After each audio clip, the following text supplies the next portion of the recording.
dates taken? What is the logical basis for the dates? Equal illegal immigration into West Bengal, you've just let it be. Question of constitutional validity of Section 6A, which by itself confined to very few individuals between a particular period of time. This examination has nothing to do with any other amendments in the Citizenship Act. So that there may not be any misunderstanding, deliberate or otherwise, and any further consequences. This is a very, very limited issue being examined. Lord, second, Lord, so far as the ground realities which are pointed out by the petitioners are flux of immigrants from foreign countries, they eat away, as to borrow their words, my Lord, the resources which were otherwise available to them. There are less opportunities, less job opportunities. There is demographic change, etc. Lord, all their concerns are true. Submission is declaring Section 6A to be unconstitutional is not the solution. Problem, there is a serious problem. There is an ongoing problem.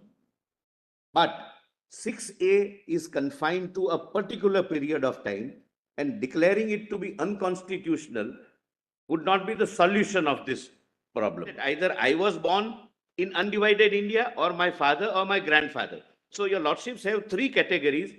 First, the category in which it applies, the Assam, a very limited geographical area. The category from which the persons are permitted, only Bangladesh, a very limited area, and the persons who would be getting the benefit under 6A have to fulfill these conditions, and therefore very less number of people. It may be in thousands. Now, how did the government, undivided India means undivided India as defined in the Government of India Act of 1935. That is defined under the 2B. But now under the Government of India Act, undivided India comprised Pakistan, yes. Bangladesh also. Bangladesh was not there. Of course, it was East part of Pakistan. Yes. Today's Bangladesh. Yes, it was. Yes. Today's Bangladesh was a part of undivided India. But undivided India, my lord, is defined in the Citizenship Act itself. It is. It's 2B. I think 2. It's 2B. 2H. No, I'm sorry. 2H. To mean undivided India as defined under the Government of India Act 1935. I am declared to be a foreigner falling within the parameters of 6A. Under the Foreigners Tribunal Order of 64, could an individual go to the tribunal and say that, well, yes, now in view of this 85 amendment, declare me to be a foreigner? Yes. Or does a show cause notice have to be issued to him? And both ways. Both ways. My lord, suppose somebody is, there is an apprehension that he is a foreigner. Then show cause notice would go that you are an illegal immigrant.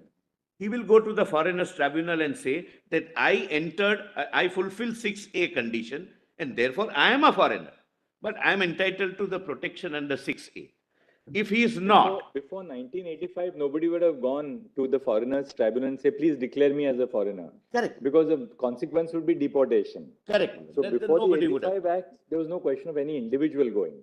Correct. But after the 85 Act, it becomes not a cause for deportation, but it becomes a cause for protection, grant of citizenship. Your lordships are right. So is there a provision by which an individual can go to the tribunal and then say, okay, please declare me to be a foreigner? Or how does it work actually? I'll show that. But there are provisions under the Foreigners Act. He can go. But that was the root cause of the agitation which started. Because nobody was going for being declared as a foreigner, because the result would be deportation, and therefore the influx, my lord, created, my lord, genuine concerns with the ethnic people, and that started. And the government was, my lord, faced with a situation whether to accept the entire demand of the people of Assam or to permit everyone to come. And I'll show the government, my lord, somehow, my lord, brought the issue down to a middle way. And that started, and the government was, my lord, faced with a situation whether to accept the entire demand of the people of Assam or to permit everyone to come. And I'll show the government, my lord, somehow, my lord, brought the issue down to a middle way. What they were saying was that whoever has entered after 51 should be deported. That was, my lord, the demand of Assam Gan Parishad, Assam Students Union, etc. That was the demand when, my lord, the government was negotiating. And therefore, my lord, this 66, my lord, deadline came into being. My lord, I'll show the history. We would also like to know you may go about it in your own way. How are those dates taken? What is the logical basis for the dates? There is 166 and I'll just, 23. my lord, immediately answer that. Lord, I'll immediately answer that. The first date is, my lord, 66. Lord, 66 is taken to be the date because on that date, an electoral roll was prepared containing names of everyone, my lord, whether disputed or undisputed, natives or illegal immigrants, and the elections took place in 67. The first date is, my lord, 66. Lord, 66 is taken to be the date because on that date, an electoral roll was prepared containing names of everyone, my lord, whether disputed or undisputed, natives or illegal immigrants, and the elections took place in 67. One is of Indian origin. One is other categories of foreigner. Could there be a third category? My lord, in the context of this matter, there is none. Otherwise, my lord, there is a category of OCI, my lord, overseas citizens of India, my lord. But we are not concerned with that. Their argument is strike it down under 14. You didn't do to West Bengal what you have done to Assam. You have an equal illegal immigration into West Bengal. You've just let it be. Let it be in the sense they are liable to be deported. You granting them legality in Assam. One is the 14 argument. But beyond that now, we are going beyond the validity argument. Correct. What are we doing? Why? First, we want to know what was the reason which prompted Parliament to exclude West Bengal from the grant of citizenship? We are not saying that they should have granted it. But why? What is it that led us to believe that this problem was peculiar to Assam and not to? If argument could not have been from the Indian perspective that there was an agitation in Assam. Cannot.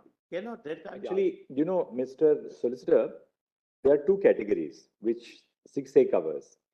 One, people who came before 1166.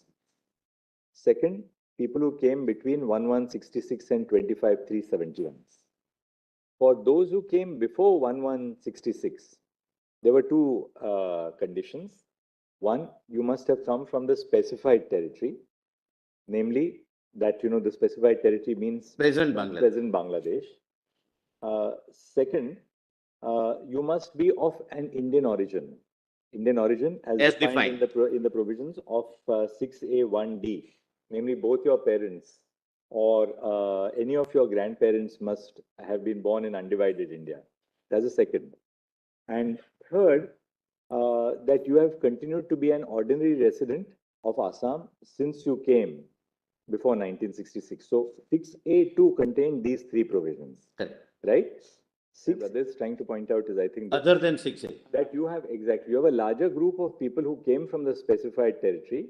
In that larger group, a smaller group of persons who got the benefit of 6A by actually becoming citizens. Lord, that was a part of the settlement which resulted into, my lord, a legislative enactment. That's the position. But foreigner tribunals are, my lord, functioning. The number of foreigner tribunals are required to be increased. My lord, the space requires to be increased, and for post 71 influx, my lord, the steps need to be taken. I'm not shying away from. Though the analogy is not exactly correct in this case, in Ramanohar Lohia, Chief Justice Hidayatullah gave the example of concentric circles. Concentric circles. You know, the bigger circle, the smaller circle. Yes.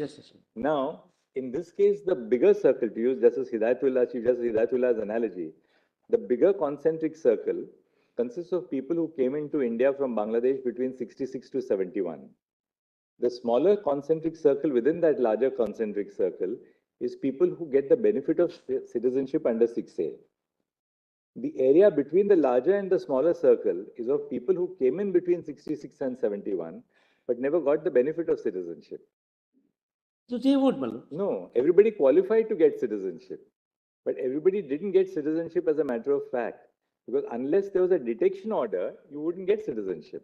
Yeah, correct. Well, no, the detection, yeah, I understand the point. Therefore, between that smaller circle and the bigger circle, there was a group of persons who had come, who were still in India, but never got citizenship. My lord, I'll add one more. What happened to those people? No, my lord, I'll just say, everyone who came between 66 to 71 will have to be given citizenship if declared to be foreigner by the tribunal.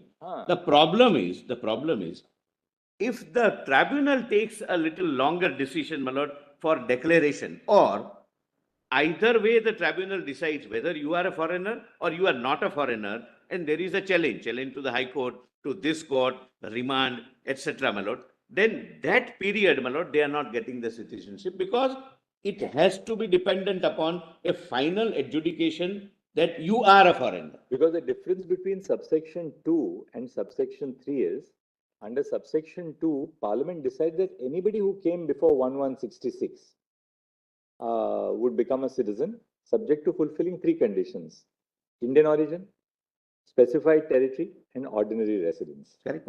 All right, once you satisfied it, there was a deemed conferment of citizenship. 3 does not do it for those who came in between 66 and 71. 3 says detection by a tribunal is necessary. Correct. Now, where there is a detection by the tribunal, those people would be conferred citizenship under 6A3. They get citizenship.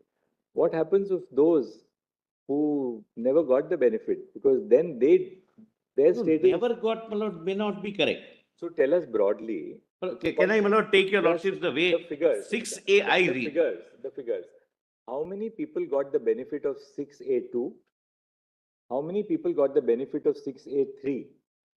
And third, to complete the trajectory, how many people actually came into India between 1950 and 1971 from the specified territory? Look, some figures are available. Chosen 25th March 1971 excludes all those who came in during that period of flux in Bangladesh, because the cutoff date is not 16 December 1971, it's 25 March 1971. So anybody who came in, that's right, that's what he just said. But therefore, anybody who came in after Operation Searchlight has been excluded from the benefit of such citizenship. Does Government of India have data? And Mr. Solicitor, we understand the problems of all this as well, because culturally, you're dealing with people who look exactly like you, they speak the same language, they dress the same way. No. What is the data with the government? What is the extent of the illegal immigration post 71? My lord, I'll just, my lord, point out. Do we have that data? No, this is my answer, my lord, not the government's answer, my lord, because I could not, my lord, get it from the record. So far as Bengal is concerned, my lord, the general discussion which I have with the officials is that Assam faced the problem and raised it at a level for the simple reason that culturally, Bangladeshis and Assamese were so different that it was easy to identify. Their argument is, strike it down under 14, you didn't do to West Bengal what you have done to Assam. You have an equal illegal immigration into West Bengal, you've just let it be. Let it be in the sense they are liable to be deported. You're granting them legality in Assam. One is the 14 argument. But beyond that now, we are going beyond the validity argument. Correct. What are we doing? Why? First, we want to know, what was the reason which prompted Parliament to exclude West Bengal from the grant of citizenship? We are not saying that they should have granted it. But why? What is it that led us to believe that this problem was peculiar to Assam and not to... Argument could not have been from the Indian perspective that there was an agitation in Assam. Cannot. That can't be.